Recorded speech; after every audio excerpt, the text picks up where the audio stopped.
are you a monarchist? And if so, how the hell do you find a king or queen? Uh, and if not a monarchist, what are you?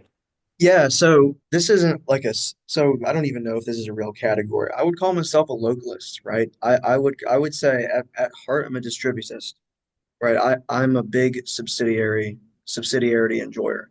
So I think that any authority that can be had more locally should not be, if you can put everyone in like no one should be controlling crops where I live if they're not living here. That's the best, I think it's a cardinal sin to have someone that's not a part of your people controlling your people.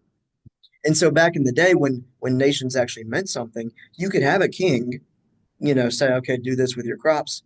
And most people would be like, well, that sucks, but it is what it is because, they're same religion, same people, same language, so on and so forth.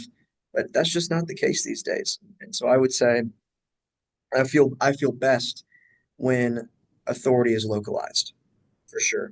I would totally agree with Graham, especially now, sort of being able to live and plug into something like that now. Like, I hardly even use the grocery store anymore. Most of my food either comes from the farm or like food that the church that's donated to the church. Right, that's what I'm living off of, and it's better that way. I'll be honest, it's better that way. You love people more, right? You care about doing work for these people. It's like you think it's this some crappy odd job that I didn't care about the people who I was living, wasn't friends with any of them. You think I'm going to care? I'm going to show up and work hard for them? Absolutely not. Why would I? What do I have to gain from making rich people's houses look richer, who I have no idea who they are, right? That I don't get to participate in. It's not even just like a selfish thing, right? It's like what can I actually contribute and give myself to make not only my life but the lives around me more fulfilling?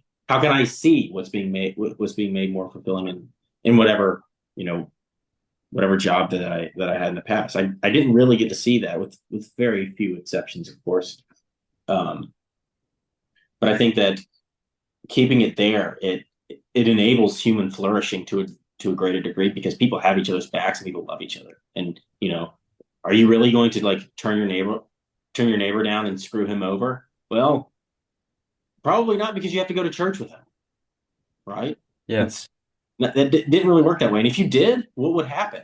Well, usually what would happen was that peace would be made in the church, right? Hmm. Now what happens if you or somebody screws you over? You go to court to some faceless blue blood judge who's just looking at a bunch of rules, doesn't give a shit about you or the other guy, right? And then the But it's panel, worse. It's worse than that because obviously you can get a lawyer who will kind of abuse the law or whatever yeah. in a kind of a profane way. It's not like that.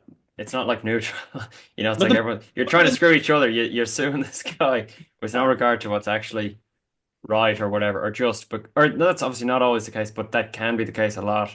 That's yeah, why you've guys advertising.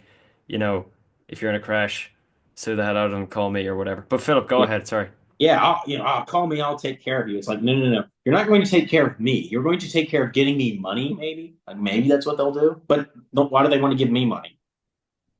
Because it gives them lots of money, right? Then we all go our merry way. It's like that law, they can be friends with you all you want on the phone, but they're not going to invite you to their house for dinner. I don't give a shit about you. Exactly right. And Justice is even, just money now. That's all it is. yeah, they're not going to invite you over for dinner, right? And maybe this is a sort of a transition, but this is why I've come to the fact and realization. My wife told me she was reading a book. I don't know what book she got it from, but she said something to the degree of money is less important than skills. Right? Skills are much more important to have than money, right? Because I can transfer those anywhere. I can take those anywhere, right? And I can make people's lives better with them, right? That's not to say money's bad, of course. It's potentiality, and as Graham's saying, it's hopefully it'll have a positive effect on what he's able to do, right? It can be used for good, of course. I'm not saying that it's just totally wicked, but there's a certain sense of like Graham was saying, like this maybe he mentioned it, maybe he didn't, but this bartering, right? This trading amongst your neighbors, this I know where my food's coming from, I picked it off the tree, and now I'm getting to see that too. Like, okay, I'm having collard greens and chicken tonight. Where'd I get it? Well, I just killed a chicken and I plucked the greens, right? So it in a way, it's like I don't know what the quote unquote perfect form of government is, right? But I do know that my friends and people who love me and people in my parish always take care of me and I them.